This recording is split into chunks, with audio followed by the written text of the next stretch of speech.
senhores e senhoras, futuros advogados aí, vimos aí no bloco anterior a questão da lei penal no tempo. Agora nós vamos tratar de extraterritorialidade, territorialidade, tá? Eficácia na norma aplicada lá no exterior. Então, para isso, dê uma pausinha aí rapidinho, leia o artigo aí 5º, 6º, 7º e o 8º aí, até o 9º do Código Penal. Dê uma olhadinha nesses artigos, de modo que aí já vai facilitar onde nós estaremos trabalhando durante esse percurso aí desse bloco. Tá? É um bloco um pouquinho extenso, aí, em torno de 35 a 40 minutos, mas vale muito, muito a pena, aí, muito conhecimento aí.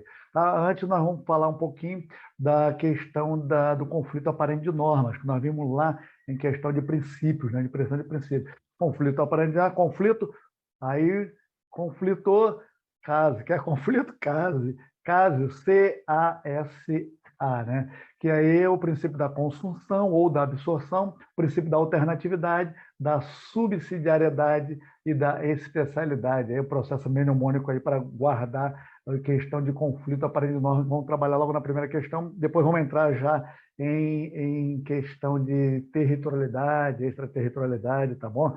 Vamos ao que interessa aí. Traz a questão aí, que foi agora em 2019, recentemente, inconformado com o comportamento de seu vizinho, que insistia em importunar sua filha, de 15 anos, Mário resolve dar-lhe uma lição e desfere socos no rosto do importunador. Nesse momento, com o escopo de nele causar lesões corporais, só lesões, né? Diversas lesões nele, né? Durante o ato, ali, entendendo que o seu vizinho ainda não havia sofrido da mesma intensidade do constrangimento de sua filha, decide matá-lo. Então, ele foi uma ação logo em seguida do que ele tinha somente a intenção de causar lesão corporal. Tá? E aí vem dizendo a questão, descobertos os fatos, o Ministério Público oferece denúncia em face de Mário, imputando-lhe a prática de crimes de lesão corporal dolosa e homicídio, né, em concurso material. Aplicou ali o Ministério Público, do entendimento do Ministério Público, duas ações, né, duas condutas consideradas aí o somatório, o cúmulo de penas. Tá? Mas vamos ver a questão aí. Durante toda a instrução, Mário, isso é previsto no artigo 69 do Código Penal. Durante toda a instrução, Mário confirma os fatos descritos, tá? E considerando e tal, e vem dizendo ali o senhor ou a senhora como advogada, então irá ali responsabilizar o Mário em que momento ali, tá? Estamos diante aqui, senhores, do que a doutrina chama de dois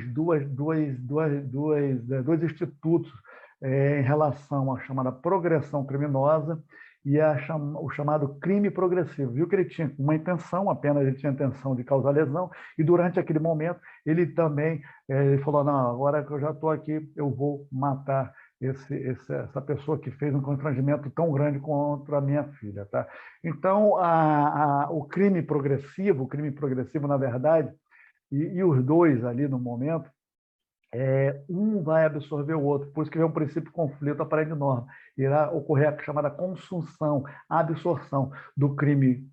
Não é o crime mais grave que absorve o menos grave, e sim aquele crime que serve de subsidiariedade, né, que para atingir aquele crime que se quer. Ou seja, para matar alguém, desferir facadas, ou até mesmo disparo de arma de fogo, vou ocasionar uma lesão corporal. E aquela lesão corporal será, sim, absorvida pelo crime de homicídio, né? Pelo 121, tá bom? O 129 será absorvido pelo 121. Mas as gravidades, ali, em tese, né, a ponto de vista, não há um peso em si, sim a relatividade do bem jurídico ali, protegido pelo Código Penal. Tá. Partindo desse princípio, o crime progressivo é o que se opera, o crime progressivo é o que se opera ali quando o agente ele almeja realmente aquele fim. Ele quer realmente matar a pessoa. O desejo dele é ânimo necante. Então, para isso, ele vai e realiza logo o homicídio. Tá? Muito embora, lógico, ele vai, conforme eu falei, vai desferir facadas ou disparar arma de fogo, vai ocasionar uma lesão corporal. Tá? Isso não vai ser considerado a lesão corporal, porque ele queria realmente matar a pessoa ali. Tá? E no caso aqui do Mário, aqui desse nosso colega Mário aqui, houve a chamada progressão criminosa. Progressão criminosa. Ela vai se dar quando a gente pretende inicialmente, inicialmente produzir um resultado. No caso do Mário, ele queria apenas a lesão corporal. E durante o ímpeto todo, durante aquela conduta toda, o Mário decide, naquele momento, que vai causar um evento mais grave. E aí vem a chamada progressão criminosa, tá bom? É o que a doutrina chama de progressão criminosa. Nesse caso aí também irá ocorrer a absorção, pelo princípio da consunção, irá o homicídio absorver a questão da lesão corporal. Com muita tranquilidade, vamos aí com essas informações, eu sou com a senhora, vai tentar ali verificar que a responsabilidade do Mário vai vai ser responsabilizado apenas pelo crime de homicídio por força do princípio da consunção, tendo ocorrido a chamada progressão criminosa. Ora, essa alternativa é que muito nos interessa. Essa alternativa aqui muito nos interessa, senhores, tá bom?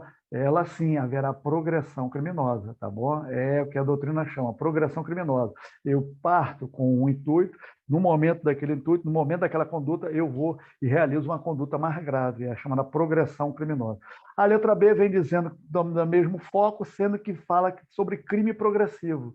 Tá? Não é o caso aqui para a nossa questão, não é crime progressivo. A letra C, apenas pelo crime de homicídio, com base no princípio da especialidade? Não, já vimos lá em questões no primeiro bloco, a questão do princípio da especialidade se dá entre a questão do próprio tipo penal, tá? Tipo penal misto, ali conforme tem no artigo 33 da Lei de Drogas, né? Existe vários tipos penal, e aí sim ele Opa, desculpa.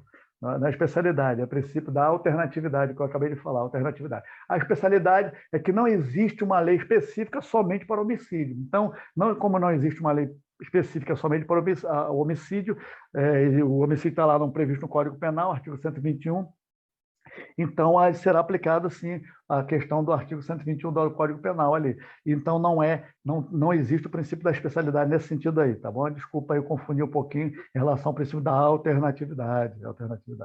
Tá? E a letra D vem dizendo que pelos crimes de lesão corporal e homicídio em concurso formal. Não houve concurso formal ali, porque ele foi absorvido, questão de absorção, e o concurso formal, ele apenas com uma conduta, com uma ação apenas, ele pode praticar 2 ou mais crimes idênticos ou não. Isso é a previsão lá do artigo 70 do Código Penal, que nós vamos falar bastante aí depois lá nas questões que tratam de concurso de crimes, tá bom? Mas é muita coisa aí pela frente. Agora sim, vamos entrar na questão da extraterritorialidade, da territorialidade, e aí vem dizendo aí que Joe, cidadão inglês, capitão de uma embarcação particular de bandeira americana, é assassinado por José, cidadão brasileiro, dentro do aludido barco ali, que se encontrava atracado no Porto de Santos, tá? Lá em São Paulo. E aí vamos abrir a nossa questãozinha, o nosso parênteses aí, mostrando aqui que claramente aqui estamos tratando do chamado princípio da territorialidade. Pegue o artigo 5º do Código Penal, que diz que aplica-se, né, será aplicada a lei brasileira sem prejuízo de convenção, tratados, regras de direito internacional, sem prejuízo disso, aplica-se a lei brasileira ao crime cometido no território nacional, tá? O princípio da territorialidade no Código Penal, ele tem como regra geral a aplicação da lei brasileira, artigo 5º aí do Código Penal, tá? E diz logo em seguida ali no parágrafo 2º do artigo 5º, tá bom? Que é também aplicável a lei brasileira aos crimes praticados a bordo de aeronave ou embarcação estrangeira, de propriedade privada, né, que o caso do Joe aqui falou que era de propriedade privada, achando-se aquelas em pouso, no caso de aeronave, ou até mesmo de embarcações quando atracada num porto ou em mar territorial brasileiro, tá? Aí, nesse resumo todo que a gente vai fazer aqui, depois de verificar as alternativas, em regra, o crime aconteceu no Brasil, num porto brasileiro, lá em Santos, e estava a embarcação privada atracada naquele porto, e aí será aplicada a lei penal brasileira. Tá? E aí, com todas essas considerações, vem a letra A. Não é aplicável, uma vez que a embarcação americana, devendo José ser processado por lei lá dos Estados Unidos? Não, não, não, não. Aqui será aplicada, sim, pelo princípio da territorialidade, previsto no artigo 5º, e aí que falamos no parágrafo 2º do Código Penal. Então, aqui será, sim, aplicada a lei penal brasileira, tá bom? Aqui, volta aqui. A lei penal brasileira, tá? É aplicável uma vez que a embarcação estrangeira de propriedade privada estava atracada em território nacional. Sim, será aplicada a lei brasileira, já que ela estava atracada aqui em território nacional. É uma embarcação privada, ela estava aqui atracada em território nacional, lá em Porto do Santo. Essa é a alternativa muito nos interessa. A letra C vem dizendo que é aplicável a lei brasileira, né? Uma vez que o crime, apesar de ter havido sido cometido em território estrangeiro, não é considerado território estrangeiro. A embarcação privada que encontra-se aqui, tá bom? Foi praticada por brasileiro. Não, não é considerada território estrangeiro. Aquela questão de território por extensão não é considerada. A letra D vem dizendo que não é aplicável à lei brasileira, não é aplicável à lei brasileira, em vez que, de acordo com a Convenção de Viena, competência do Tribunal Penal, não, não, não, é muito aprofundado isso aqui, não é o caso, a Convenção de Viena não fala nesse sentido aí, fala justamente ao contrário, quando for as embarcações ou na nave já a serviço, né, ou oficial daquele país, não entra nesse mérito não, tá? Então vamos aqui progredindo, vem dizendo que essa questão foi bem recente aí, de 2021 agora, né, e o exame aí, o 32, um dos últimos aí, tá? Vem dizendo que Paulo e Júlio viajaram para Portugal em novembro de 2019, em comemoração ao aniversário de 1 ano de casamento, ali, no love, né? Mas sendo que na cidade de Lisboa, dentro do quarto de hotel, com ciúme, né, da esposa, o Paulo vem e comete ali lesão corporal com a sua amada. As lesões foram consideradas leves, tá? E houve uma intervenção do pessoal lá do hotel, que ouviram e levaram o Paulo e provavelmente a Júlia para a delegacia próxima ali, lá em Lisboa, tá? Sendo liberado, né, o Paulo foi liberado mediante o pagamento de fiança, ocorreu alguma situação no que tange ali dentro da própria delegacia e autorizado o seu retorno para o Brasil. Tá? E aí nós já estamos diante, aí, senhores, da questão que houve uma agressão física contra a mulher, né, e aí nós temos que considerar todo esse entendimento aí. Tá? Aqui a questão vem nos trazer, aí o senhor, como advogado, tá. Paulo, na semana seguinte, retorna ao Brasil sem que houvesse qualquer ação penal, tá? Em seu desfavor lá em Portugal. Enquanto que Júlia permanece lá em Lisboa. Ciente de que o fato já era de conhecimento da autoridade brasileira e preocupado com a sua situação jurídica no país, Paulo procura a senhora e o senhor como advogado, né? E para obter a orientação.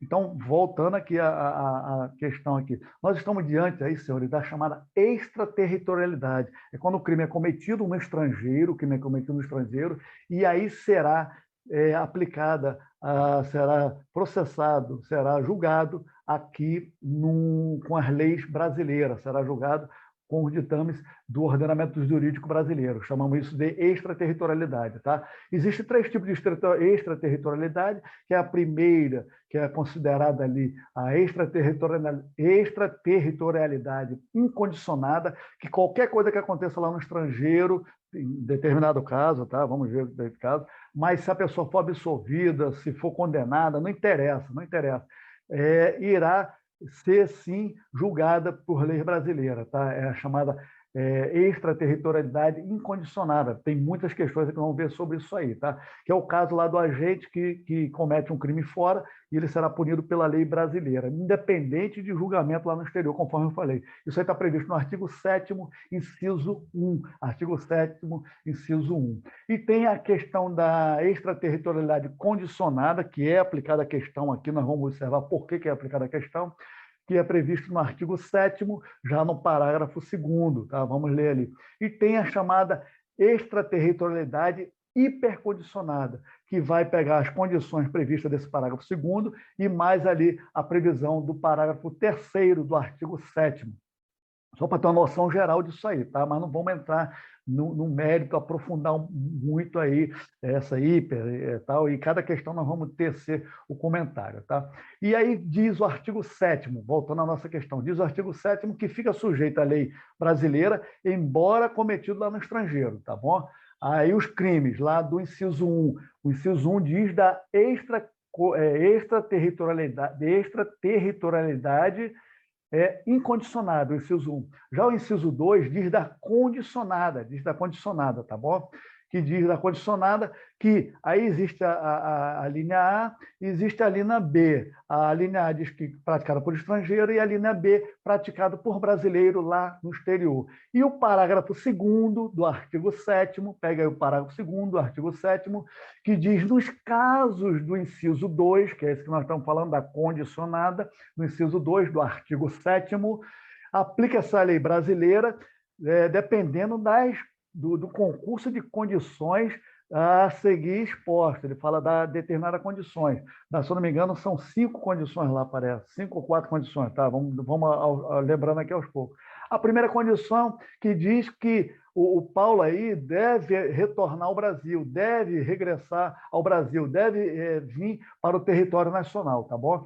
E a linha B, logo do parágrafo 2º, diz que deve ser o fato punível também no país lá de origem, no país onde foi praticada a infração. E provavelmente o caso lá de lesão corporal contra a mulher deve sim também ser aplicada da mesma forma lá. A linha B diz que o fato punível, né, num país, conforme falamos, e a C diz que este fato, esse crime, está incluído também naquele que o país entrou com a questão de extradição, que é muito bem provável também que esteja. A questão não deixa claro, mas esse concurso aí dessas condições. Tá?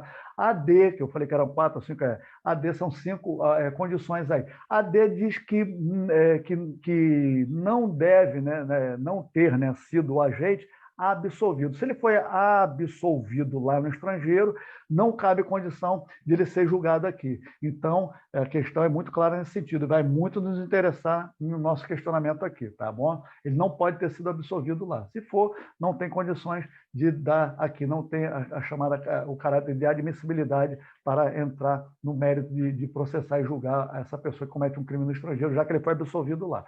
E a questão da última linha, que diz esse parágrafo 2º do artigo 7º, que diz não ter sido o agente perdoado no estrangeiro ou, por outro motivo, não estar extinta a punibilidade daquele crime que ele cometeu lá, tá? Ou que seja também a punibilidade seja mais favorável, a extensão dessa punibilidade seja mais favorável ao acusado aí, tá? Então, claramente aqui deixou transparecer para nós aqui que houve uma violência doméstica, né? Eles eram casados e tudo, existiam ali em habitação, né? E aí diz a súmula 542 do STJ que a ação penal relativa a crime de lesão corporal resultante de violência doméstica contra a mulher é pública e incondicionada. A ação é pública e incondicionada. Ou seja, não cabe que Paula,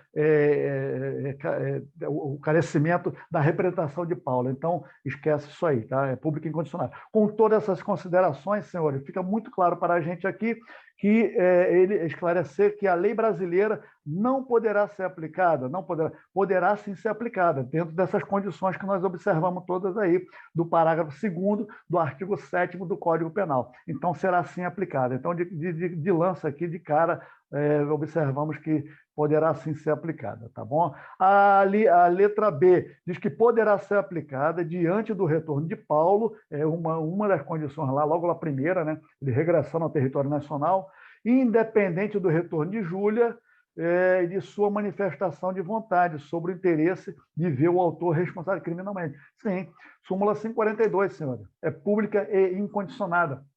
Não depende de representação da Júlia. Então, essa alternativa aqui, muito mesmo, nos interessa. Então, aqui, vamos cravar aqui com muita tranquilidade. A letra C diz que poderá ser aplicada desde que Júlia retorne ao país, e oferecer essa representação. Vimos que não, é pública incondicionada, tá bom?